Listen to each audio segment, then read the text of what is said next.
So good afternoon. Let me say greetings, and I'm going to mention what's coming up next. So we have today is the therapy of the Buddha, and we have the pleasure of Ken Small will be presenting that. And let me bring Ken Small up here and introduce him as our speaker and presenter for today on the therapy of the Buddha. Ken is a longtime theosophist, author, and a well-known figure here in San Diego.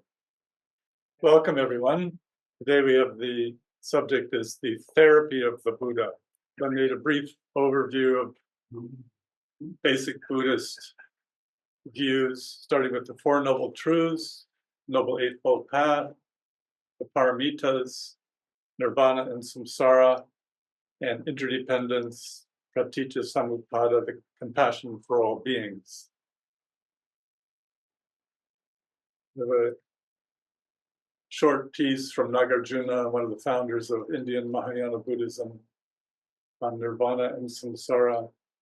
Ken Campos will read. All righty, thank you there. We have the other Ken Small. So Nagarjuna was from 150 to 250 AD. And here we have the adoration to the three treasures. And I'm not sure I can say that word. Mahayana Vimsaka. Yeah, Mahayana Vimsaka of Nagarjuna. So the first is, 1, I bow down to the all-powerful Buddha, whose mind is free of attachment, who in his compassion and wisdom has taught the inexpressible. 2, in truth, there is no birth, and thus no cessation or liberation. The Buddha is like the sky, and all beings have that nature. 3, neither samsara nor nirvana exist. All things originate from their conditions with an intrinsic face of void, the object of ultimate awareness. 4, the nature of all things appears like a reflection, pure and naturally quiescent, with the non-dual identity of suchness. 5, the common mind imagines a self where there is nothing at all. And from this arise emotional states, happiness, suffering, and equanimity. 6, the 6 states of being in samsara, the happiness of heaven, the suffering of hell, are all false creations, figments of the mind.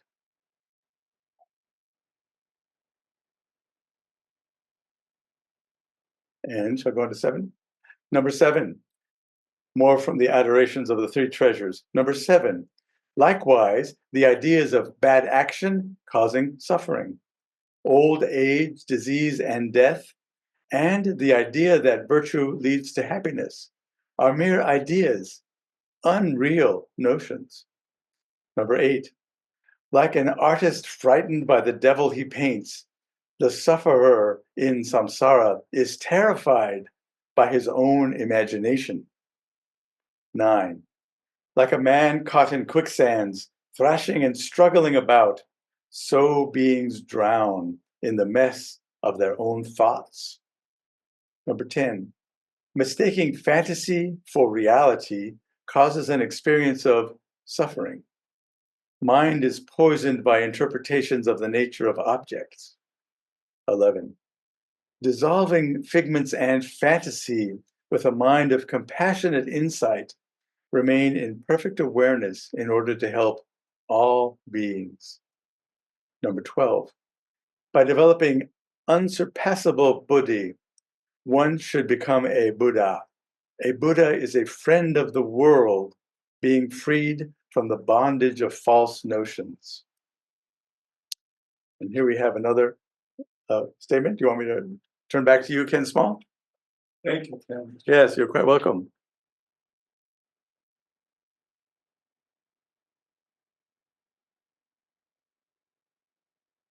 It was interesting listening to Ken read that audibly rather than just reading it on the text. And I just going through it is from the theosophical point of view and the voice of silence is each of these sloka paragraphs are in the voice of silence quite amazingly.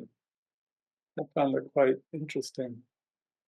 For example, where Blavatsky says the voidness of the seeming full and the fullness of the seeming void is her translation of the time of form is emptiness, emptiness is form, form is no other than emptiness. But this is an essential point of non-dualism in the voice of the silence, where she points this out very poetically. Like in number 5 of Nagarjuna here, the common mind imagines a self where there is nothing at all, and from this arise emotional states, happiness, suffering, and equanimity. The nature of things appears like a reflection, pure and naturally quiescent, with a non-dual identity of suchness.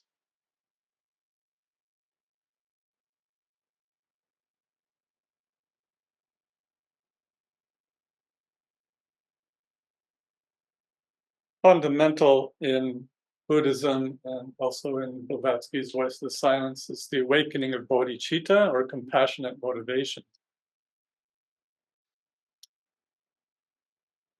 So this clarification of motivation is central to our inner practice, reflected back to us in our daily life and in our meditations. So here Tsoknyi Rinpoche says, whether our Dharma practice will progress in the right direction depends on our attitude, our intention, our motivation. Motivation is extremely important. It is what everything stands or falls with. This is true not only in spiritual practice, but in whatever we set out to do. Therefore, in Buddhist practice, it is of the utmost importance to continually correct and improve our attitude. So the question becomes how to merge our daily activity into this attitude of, and cultivate this attitude of bodhicitta, of awakened heart and mind. So Tsoknyi goes on, the attitude we need to cultivate is one that is suffused with bodhicitta. This enlightened attitude has 2 aspects. First aspect is the urge to purify our negativity. I want to rid myself of all shortcomings, all ego-oriented emotions, such as attachment, aggression, stupidity, and all the rest. Second aspect is sincere desire to benefit all beings. Having freed myself of all negative emotions, I will benefit all sentient beings. I will bring every sentient being to the state of complete enlightenment. These themes also run through from beginning to end of the Voice of the Silence, this motivation to bring enlightenment, awakening to all sentient beings, compassion for all things being an intrinsic aspect of reality, intrinsic nature of reality. And I think especially in today's world where empathy is being downplayed or sidetracked, this is extremely important to increase in our theosophical awareness and in the public awareness that empathy rises from compassion is an essential component in the harmony of the world itself.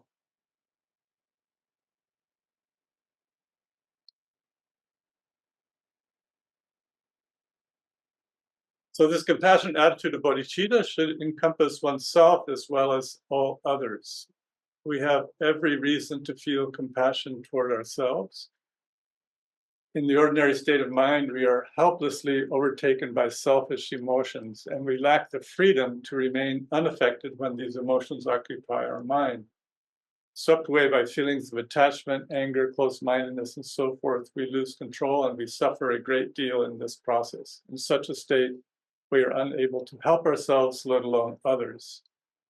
Bodhicitta, or awakened heart and mind, has 2 aspects. The first is the urge to purify our negativity. The second aspect is a sincere desire to benefit all beings. And again, in theosophy, we have intrinsic in the very nature of a human being, the Buddhic principle. So theosophy places itself in the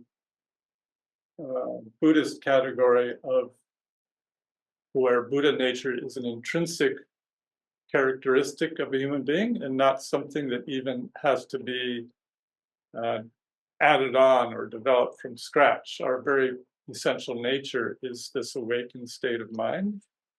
And it's a matter of clearing away our attachments, our anger, our fear, and cutting through this to this essential Buddhic awareness or bodhicitta that opens our heart and mind to higher awareness.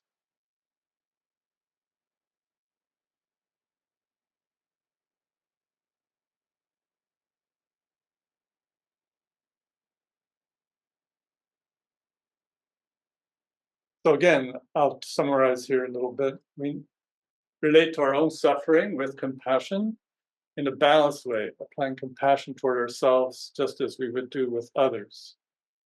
So this is, as Blavatsky says, self-knowledge is of loving deeds the child. So meaning that inner awakening actually comes from our sense of selfless service in our daily life, not something separate or special that we need to add to it. We engage in our daily activity with this awareness. Our compassion must embrace all other beings as well, so that having freed ourselves of negative emotions, we are moved by compassion to help all sentient beings.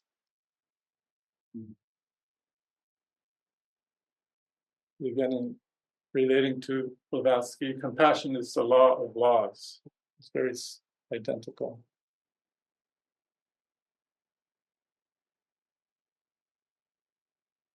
And he gives a cautionary note that, perhaps in the beginning our attitude may be a little artificial.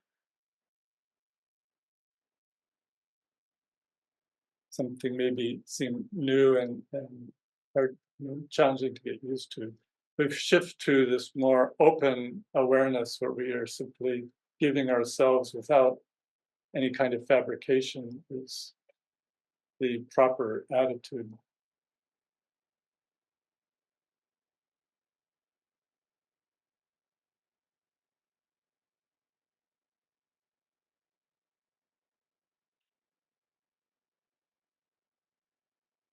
And again, engaging in these practices without any artifice, keeping things maintaining a very natural thing and not getting stuck, this idea, basically the view is most important. In the Secret Doctrine, Blavatsky uses a very unique term. She uses the idea of the transmural view. Someone could check maybe, but I think it's the only place transmural is used that way in the English language. She's taking it from French. But she's not saying transcendent, she's using the word transmural. Well, transmural is a word that means when looking from one side and the other side are the same. It's a word of non-dualism. Transcendent means there's an opposite. Transmural is there's one seamless relationship. If you're looking at, it's actually used in physiology. And the transmural, maybe it's a doctor, but transmural is if you're looking at a vascular system from the inside outside as the same wall. So transmural is where is a word that expresses the non-dualism of samsara and nirvana. So looked at from one side, the reality is limited and creates suffering, and we call that samsara. But looked at from the ultimate viewpoint, that very same view is the ultimate view.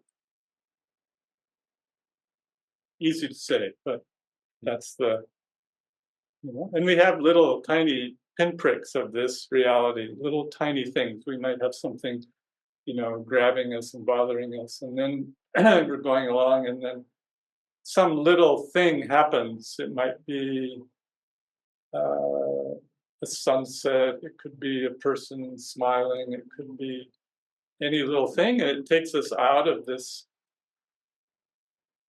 focus we've fixated on, and it's carried us into a different space. There's a tiny little shift, and then our awareness is slightly open a little bit. And then those can become bigger and much larger kinds of awakenings as well. Many traditions speak of the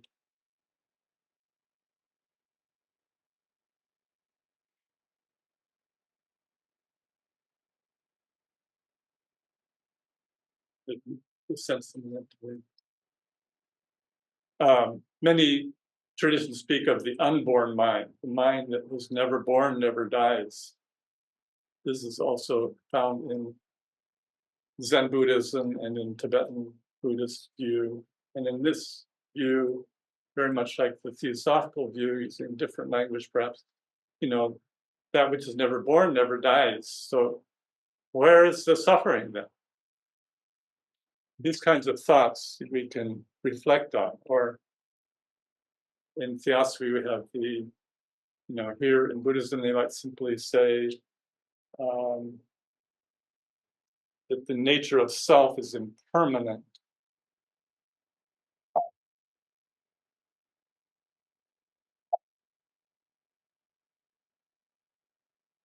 I need a system that's not moving. Yeah, it usually clicks it. It doesn't want to. So you did this one for the Chitta Compassion Attitude? This one? That one, Foundations.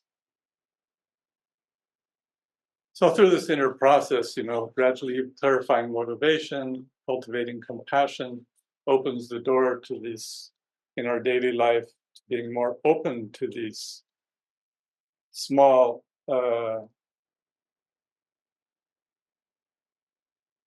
awakenings that have little taste of bodhicitta in them. We get, we have the experience of the great bodhisattvas in our culture are bus drivers and nurses.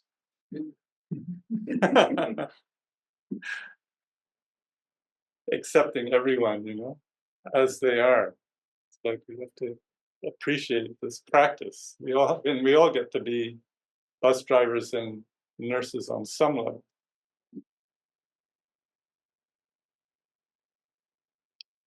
So a brief overview. So from one vantage point, Four Noble Truths are life is suffering.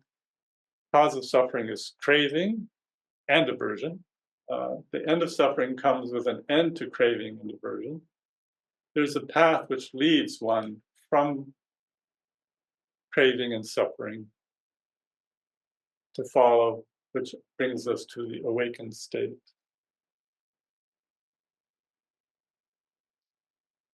And that path is given as the Buddhist Noble Eightfold Path: right view, right intention, right speech, right action, right livelihood, right effort, right mindfulness, and right concentration or meditation.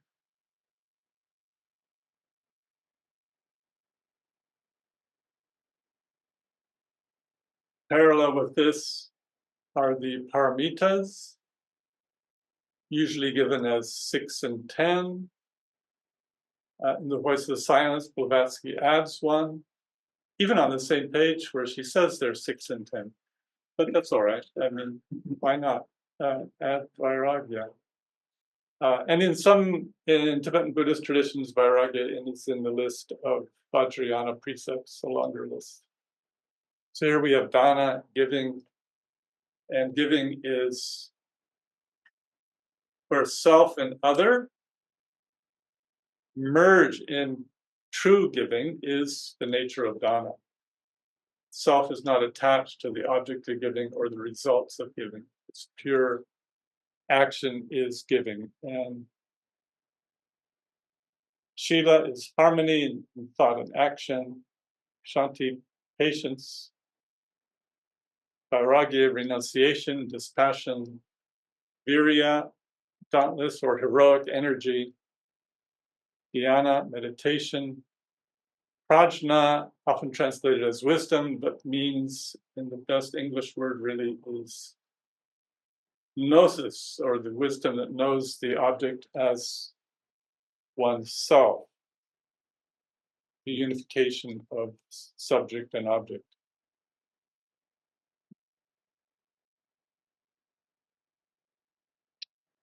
Interdependence of all beings is intrinsic in the therapy of the Buddha. To break free from the wheel, Buddha said one needed to recognize the truth of the fundamental interconnectedness of all transient beings, which he defined as interdependent arising, pratitya samutpada, the understanding that came to him under the Bodhi tree that allowed him to grasp the Four Noble Truths.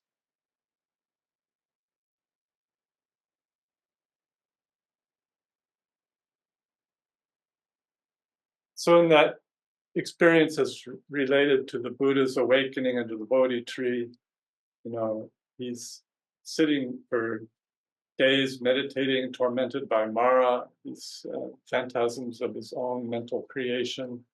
And then there's this big breakthrough where they dissolve and they're seen for what they are. And he has this vast experience of the interdependent nature of everything, which is the same as nirvana. In Nagarjuna's words before, again, samsara and nirvana are one thing, different view.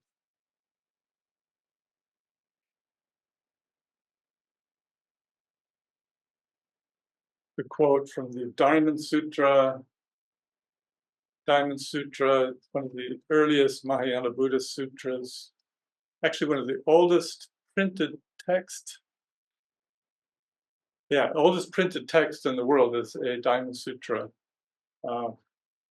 found fairly recently from 1st century, about like that.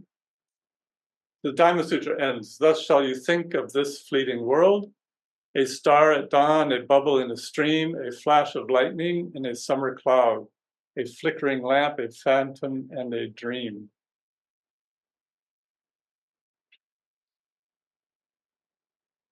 I think I would like to shift to some questions from the audience and from our larger audience.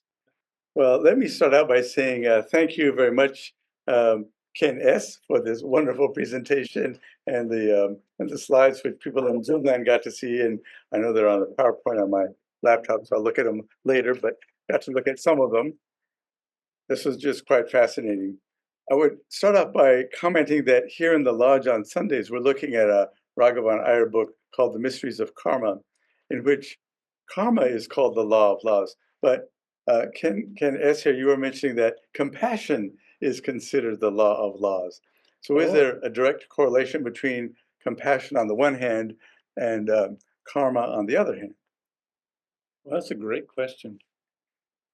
And it reminds me of another statement that's very, there are these few gems of fairly radical statements occasionally in theosophical literature, and there's a Mahatma letter to William Q. Judge from Mahatma Maurya. I believe it's in the collection, it could be elsewhere, but I believe it's in the collection that Boris Dazurkov and Sven Ek did, a small book on Judge. And in there, there's a great statement where Mahatma Maurya says, as said by me in the Secret Doctrine, and if this is in the Secret Doctrine, please somebody tell me where, but says, as he says, as said by me in the Secret Doctrine, karma is Atma. Mm-hmm. Now, this is my way of starting to try to answer your question, or maybe throw the question back to you. Yes. Well, Atma certainly can be seen as that fundamental, incomprehensible thing that we might say would down the line manifest as the karma, the action, the sort of action and activities that are going on. So I can see how karma is beneficent. And certainly in our Sunday group here, we are talking about how karma is actually not revenge or retribution, but really a beneficent balancing force in the universe. Well, let me go to some of our questions in the audience, unless you have something else. Well, maybe you get more comments from the audience on your first question would be great. And also we have Judy Salzman raising a hand here. Would you like to take it away there, Judy? Yes, thank you for your presentation. Very enlightening. And I just wanted to ask, in some of the paradoxical statements you get in the Diamond Sutra, for example, that there is no birth, no death, no suffering, no pleasure, it seems to negate everything that we feel. Is the paradox resolvable by saying that if we lived on the level of Buddhi Manas or Buddhyatman, if we got above our ordinary mental discursive mind, that this would be true, but because we live in this samsaric idea of self-gratulation and self-punishment, that we do suffer this, and somehow we're going to have to get beyond that. Anyway. Yeah, exactly. I think, Judy. The Diamond Sutra is a challenging book to read with this continued paradox, removing any place to hold on to anything. It's an extraordinary exercise, and I think important to engage in those kinds of views, and not to worry about having to figure it out as well, because the very nature of that particular text and many aspects in Theosophy also actually are designed to cut through our normal discursive mind and carry us into a different way of perceiving things more directly. And just to get hints of that is a very profound shift in our view can take place. Yes, thank you, Ken, for that. Thank you for that. And certainly the idea of mind does bring to my attention the idea that in the Theosophy we have the lower manas mind, and the higher manas mind. And I think that letting go of these attachments would be things that are in the nature of the lower manas. Would you agree with that, Ken? I was going to make a joke. Okay, go right ahead. Get that lower mouth. No, yeah. I'm just kidding.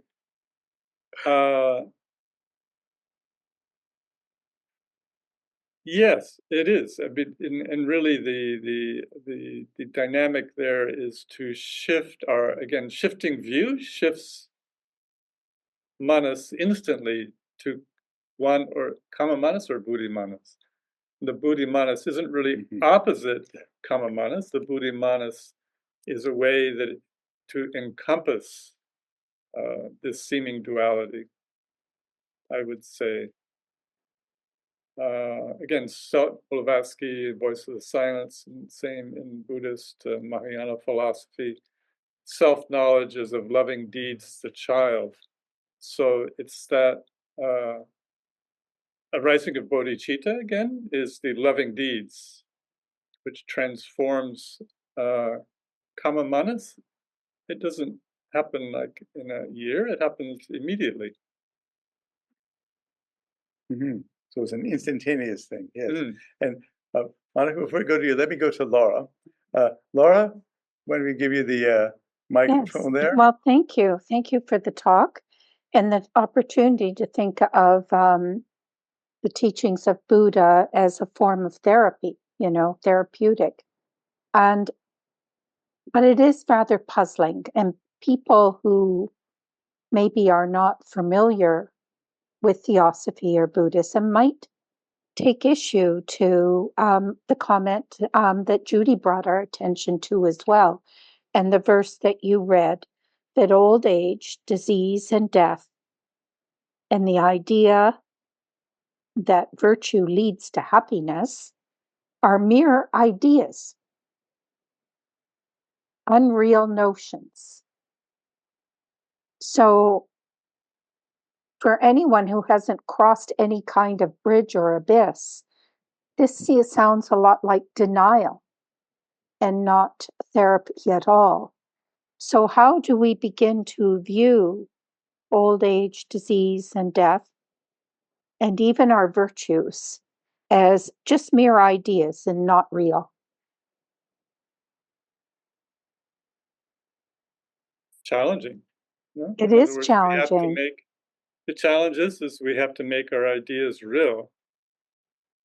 You know, and that there's a divide between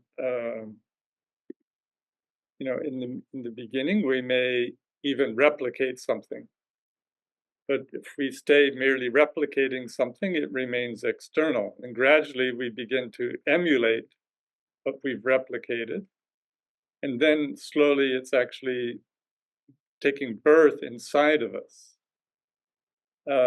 Ultimately, even emulating has, by necessity, you know, will lead us to seeing that what we've been replicating or emulating, and then seeing that this is already present and was always present.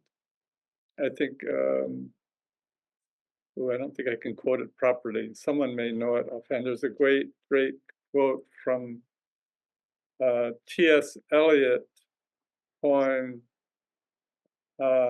where, I'll paraphrase, I can't remember it exactly, but to have arrived for the first time where we have always been. Mm-hmm. It's at the end of, maybe you know. No, I don't remember that one. Anyway, yeah, we've I arrived. know that. Oh. Yeah. Can I say something? Oops. Is that Aaron? Yeah. Can you hear me? Yes, we hear you fine. We do have a question in the audience, but go ahead. Sorry, I forgot, and I just joined in. But I love that phrase of T.S. Eliot. It's the end of our journeying is to arrive back at the point from which we started, and to know it for the very first time. Thank you. Yes. So this is also true as we apply it in this inquiry we're making, self-inquiry we're looking at now. You know, we work, and all of a sudden it's like we make all this effort, and that's important. And then, oh, I get it, you know, it was always there. I am fascinated by this question and the idea that we're looking at with Laura's question about old age suffering, particularly from the materialistic, shall we say, insurance company medical perspective that here in America the average age is getting older and older. Our population is aging, and yet the idea from Nagarjuna's interpretation of Buddhism and the Buddha is that these are illusions in a sense, or concepts of the mind. And could it be, both Ken and Laura on that point, that what we are experiencing as our physical body and this physical world is actually a result of something else? Namely, like in the theosophical system, the lingashura, the kama, the manasic dimensions of us through which our atmic ray shines through, and that the physical is actually, quote unquote, not real. Even though it's what we're experiencing, we think it's real, but that's the whole concept of Nagarjuna stuff, is that all this stuff that we identify with and think is real is actually not the ultimate reality. Would you say that's part of what is being proposed here, Ken? Well, it I might take seems it one step further, you know, and say that it's really not real. Yeah. So it's real, right? But our view is incorrect. So based in Buddhist ideas of two truths, the relative and the absolute, we are, insofar as we are in the relative view, the samsaric view, we are experiencing the cycle of samsara, old age, disease, death, the cycle of birth, life, dying. But the ultimate view is unborn mind. What was never born never dies. When that view is even tasted in the tiniest bit, all fears dissolve, all anger, all the negative emotions dissolve. We can also work on them individually, and that's important. But when you have a taste of the unborn, then fear of samsara, fear of death, all this starts to dissolve because the view is shifted. Mm-hmm. Well, that could relate to what Adi Shankara is saying, is that our manifested world is still quote unquote real unquote, but it's something that we experience. It's as that transmural idea you were mentioning, that it's a part of the reality, but it's not. It's the changeable reality. Yeah, this isn't saying that if I trip and stub my toe that it's not going to hurt. Mm-hmm. It will. But the way we experience that also shifts, and especially with the emotional states, the sticking points loosen and dissolve, and things become more fluid. Mm-hmm. Yes, thank you, Ken. Let's go to Monica here in the audience here at the San Diego Lodge. A few minutes ago, Monica had a question about something. We can backtrack to the concept at the time. Yes, thank you. First of all, this was a great presentation, and it just it offers so much clarity, much needed clarity. So, speaking of clarity, you talked about, I think it was the Master Moria, who said that Atma, if I understand this correctly, Atma is, did you say karma or karma? Karma. Karma. So Atma is karma. So karma being action is what was meant, is what, I'm trying to figure out if what was meant by that, the spiritual principle, the highest spiritual principle in us, manifesting in the earth plane and in a body. Is that what he meant? Or in general, the overall cycles of activity and rest, of manifestation and pralaya. So I'm just wondering why he would say that was karma. Because when you think of it, in the first fundamental, or rather the second, it speaks about the law of cycles and how every universe is the result of a previous one, which speaks to that idea of karma and action. So I'm just wondering, do you have any idea what the master meant specifically in that moment of making that statement? What I've never heard it put that Atma is karma. Yeah, I thought that It's the only place Atma was I've ever. freedom from karma. It's the only place I've ever seen that written, actually. And I threw it out there, inviting everyone else's comment. I wasn't suggesting that I understood it. I think it's a great one to explore. Definitely. And we have Jonathan also here in the lodge. Just to help explore or do the opposite. Karma is action, and Atma has been described as perpetual motion. That's all I got. No, that's great, because in the, again, secret doctrine, the eternal's motion. Yes. Yeah. And also there's the karmic aphorism from Judge. There's no karma unless there's a being to make it or to feel its effects. Yeah, this is very close to Nagarjuna. And how so? And well, there has to, in other words, a Nagarjuna's looking at especially the idea that there, in reality, there's no fixed self. So if there's no fixed self, there's no being, no fixed being, then there's no karma. Yeah, it's also a very profound view of karma. Fascinating. Yes. I have a question. Yes, Jonathan. What arises? So on this therapy idea, the speaker, Ken Small, you spoke about the eightfold path.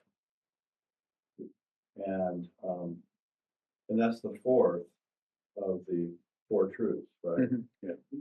So the fourth truth is eightfold, you could say. And could you say something that perhaps the first of the four noble truths is like the diagnosis, whereas the maybe the third is the prognosis?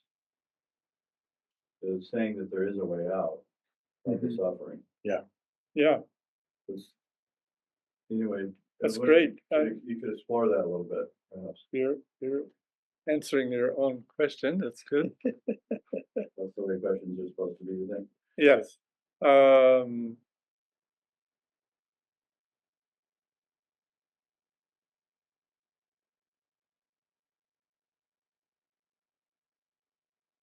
Trying to make a very practical example. So something happens, or even in driving, a car cuts, it's like, and then there's some emotion, or honk the horn, or now, does it stick? Okay, sometimes you have to honk the horn. It's inappropriate to not avoid an accident, perhaps.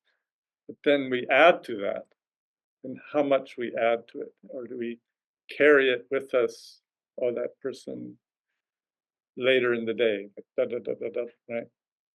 So then this is the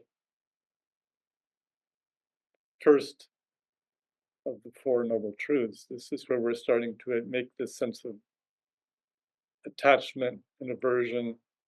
Shouldn't have happened to me, or should have, would have, could have, should have. And then we can recognize that, and it, with equanimity, and it starts to dissolve. Or if we're very centered, it can instantly go. And then this is where we can see, you could see inside ourselves the eightfold path, the elements that are needed for this equanimity. One could divide it, these divisions are not absolute, they're just ways of looking, we can view it through our own psychological process, perhaps, as well. And then it releases, and then we have some clarity arises. So this is a small example like that, without trying to get too metaphysical about it. Keep it in the ordinary realm a little bit is good also. Thank you. Ken, earlier in the presentation today, you asked me to read the adoration, and one of them did mention the word equanimity. In the 12-step, Alcoholics Anonymous world, we want to get to serenity, which I think the AA, Bill and Bob sort of version of equanimity, of serenity, is like what we're calling, what Nagarjuna is calling equanimity. But I'll reread the number 5 again. It says, the common mind imagines a self where there is nothing at all. And from this arise emotional states, happiness, suffering, and equanimity. And so what I'm wondering is, even that sense of, quote, serenity that we see portrayed in the sort of popular yoga studios that are, all over the shopping malls, and you don't want to get to this state of serenity and equanimity, but even that is, you might say, a transient, almost illusory emotional state to which we can become attached.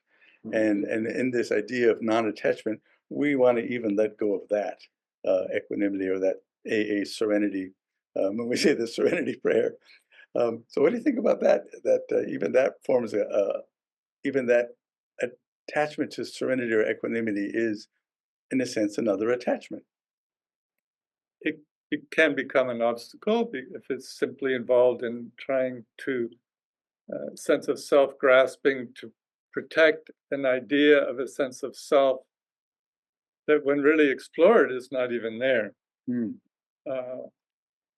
So really, the sense of selfless service throws oneself away, and then without seeking it, the response comes back, which is a different kind, a different flavor of equanimity.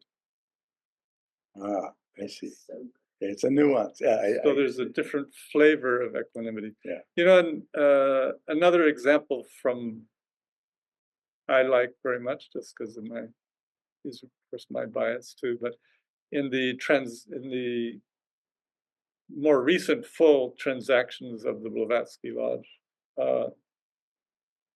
here's Blavatsky in her unfiltered, wonderful, mostly young Victorian, educated young men in the group, all who think they know everything. Right. Victorian England, the most powerful country that's ever existed on the planet at that time, covering the globe. Now, of course, these are people seeking an alternative in theosophy, so the door is open. Well, there are many wonderful places where she lets everybody have it quite nicely in terms of shattering ego illusions. But someone makes a comment like, well, we're theosophists, and she goes, no, we aspire to be theosophists. This is a very rare, we aspire. Even she speaks of herself, I aspire to be a theosophist. And then she gives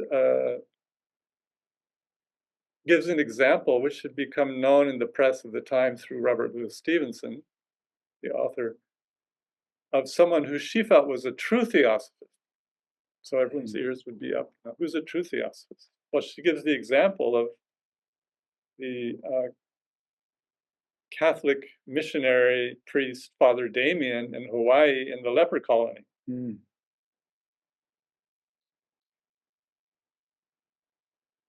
This is pretty radical. That is.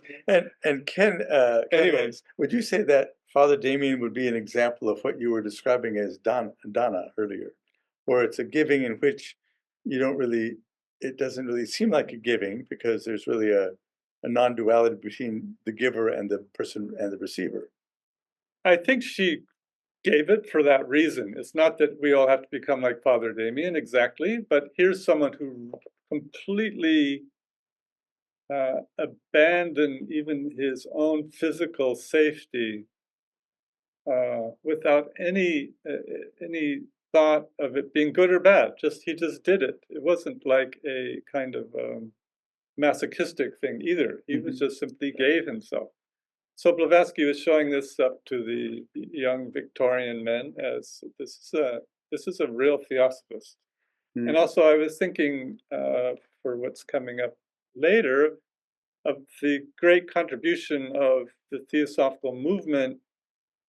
We can think of a place in science and religious philosophy and many things, but really I was really getting to where my view is that the greatest contribution is in ethics.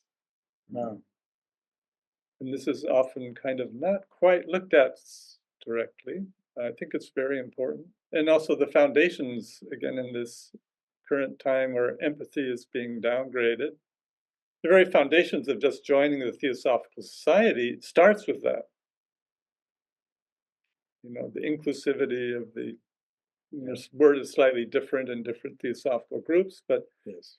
you know, we would, you know, it says universal brotherhood. Today we would say an all-inclusive universal humanity, you know. Yeah.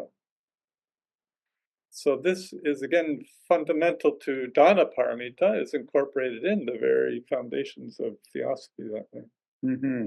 Yes. And one of our fellow students here in the lodge, I won't call her out by name, but always talks about karma as action, and that in a sense we want to get to a place where we no longer experience ourselves as an actor or a receiver of any action, but just there's the action. There's this karmic action. Mhm. And I think with this idea of the Dana concept, as you've really helped me understand it better today, Ken, that it's really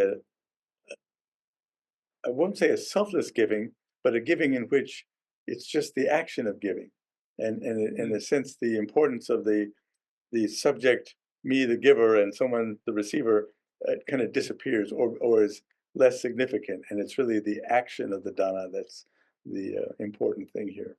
I would say that brings to mind that statement of Mr. Judge's acting for and as the self of all. Mm-hmm. So, you know, that gets the personal self out of the way, and the chatter or motivation or defining oneself or not defining it, just to be able to be in that state where you're just service in action. What's that quote again? Say it one more time. That's great. Acting for and as the self of all. Acting for And as the self of all. William Quan Judge. Yeah, this is also a different way of phrasing, a very beautiful way, and also in the Nagarjuna paragraphs there. Very much so, very much so. Let me take a moment and take a look at the chat here. Looks like there's a chat note from LAS. It says, modern psychology encourages us to have a healthy sense of self, that we are a little as egoic self, but Buddhism teaches that the self doesn't even exist, and that's going to be the small s or small e, ego, little self, doesn't even exist. How can that be therapeutic for someone who is suffering?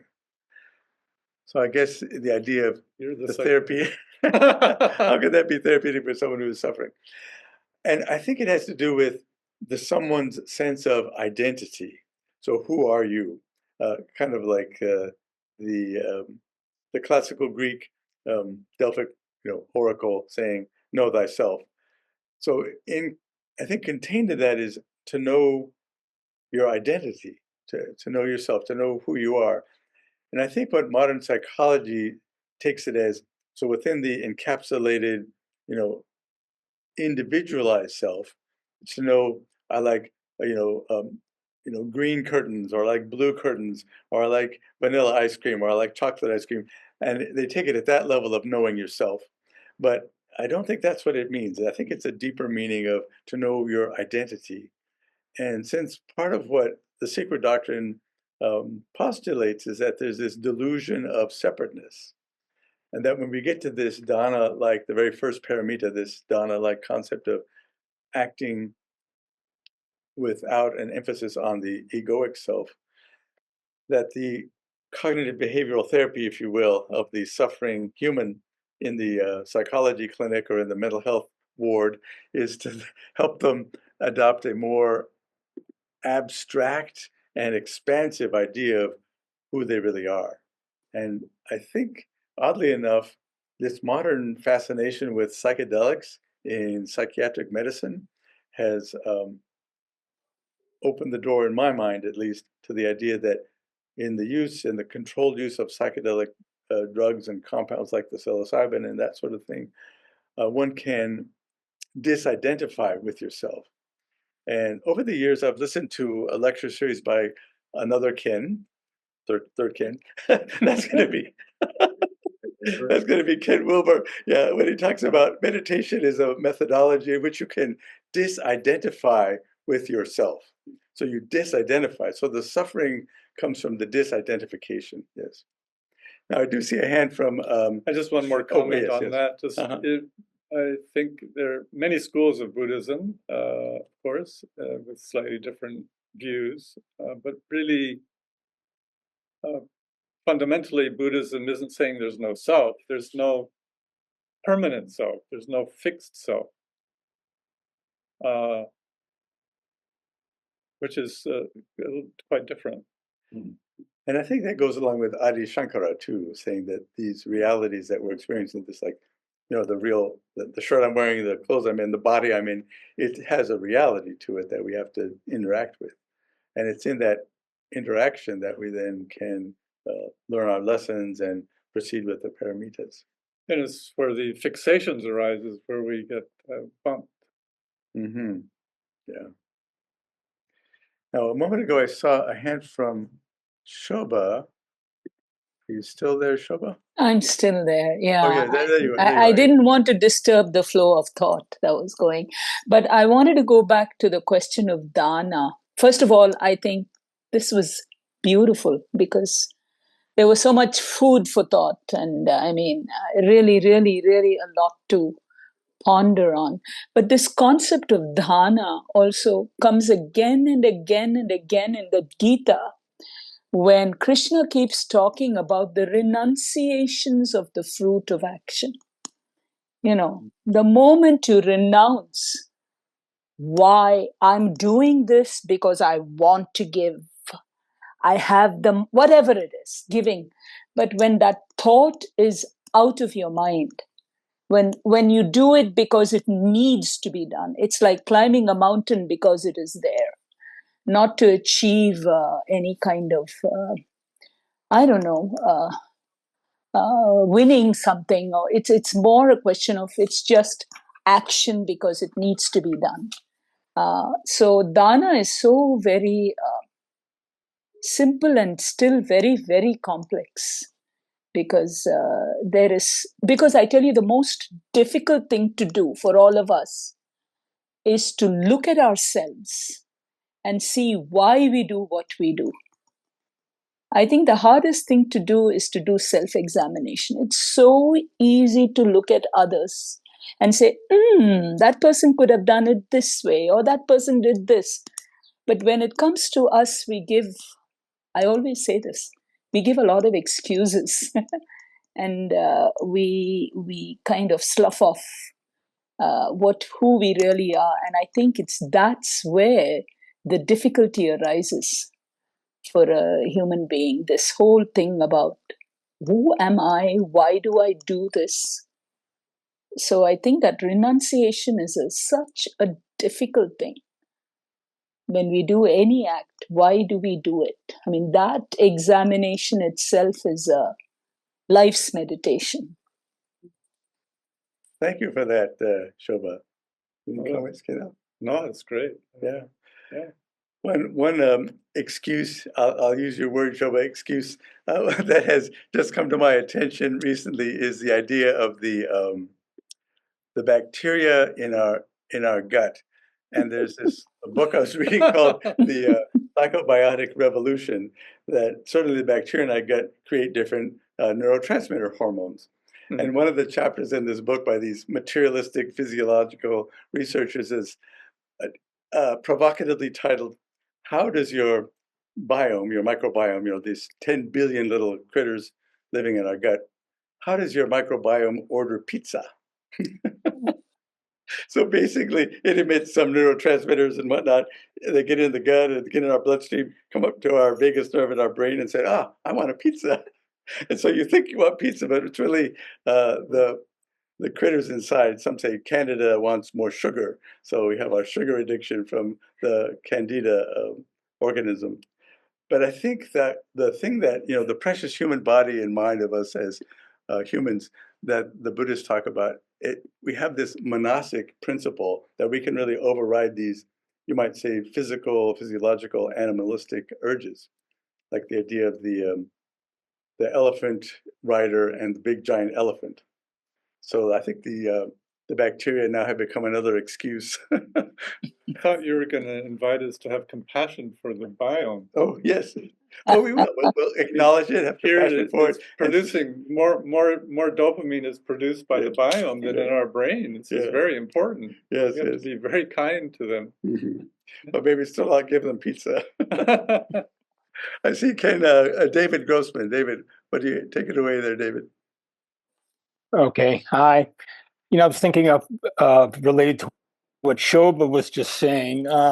What would you say maybe is the impulse that activates us to act by that still small voice we call the conscience? How does that fit in to karma and action and attachment? Why are we impelled to act by the conscience? We don't think about it too much. We know it's the right thing to do. It comes from someplace within us. Is that a form of attachment? Is it a perception of our karmic duty? I mean, is duty part of that? Well, David, in formulating your question, would you say that this internal impulse, which you might call an intuition, is in some way related to the voice of the silence, to that inner, you might say that thing that comes from a higher level of, the steps of our septenary nature that shows up as an intuition or as the voice of the silence. Is that what you mean by the It impulse? seems to be. It's not something we think. The conscience just, like you say, it's the intuition. It's not like we have some unraveling rational string of ideas about why we do something. We just see it as it needs to be done. Maybe like Father Damien did, like Ken number one there was talking about. Yeah, I think there's a short couple of sentences, one sentence in The Voice of Silence that puzzled me for a while. It's where something like, we need points and breadth and depth to show us the way. So I thought, what are these Beautiful. points about? So then, there's we've talked about today in Buddhism the idea of bodhicitta, and in Western Christian mysticism, there's a concept called synderesis. Synderesis is the point. One must. Meister Eckhart talks about this. It is the point that is the point of God in that language that ignites inside of us. But it's described as a point. The synderesis is like the incarnation point, theosophically speaking, where more than conscience, it's more active than conscience. Conscience is more passive. This is more directive, where one actually has the sense of the active Buddhic principle in the voice, where Blavatsky describes it, becomes active instead of passive. So this is kind of mysterious, spontaneous element, I think. It's hard to talk about, but I think any seeker on the way has experienced this. It's something suddenly gives one, it's like it involves intuition, but more than just intuition. It's more directive, it's more, and it's sometimes filled with a lot of energy or compassion. I don't know, some ideas come to my mind. Yes, perhaps like a eureka moment. Yes. Yeah. Yeah. Well, we're getting there. Selfless eureka. Oh, selfless, yeah. Right. Well, we're getting near the end of our time here. I wonder if there's any last minute inquiries, questions, or comments before we wind up from the audience first. Okay. It looks like David, something? Were you raising your hand again, David? Actually, I wasn't. Sorry about that. Oh, okay, yeah. And if not from the audience, Arun, have a comment for us as we close up?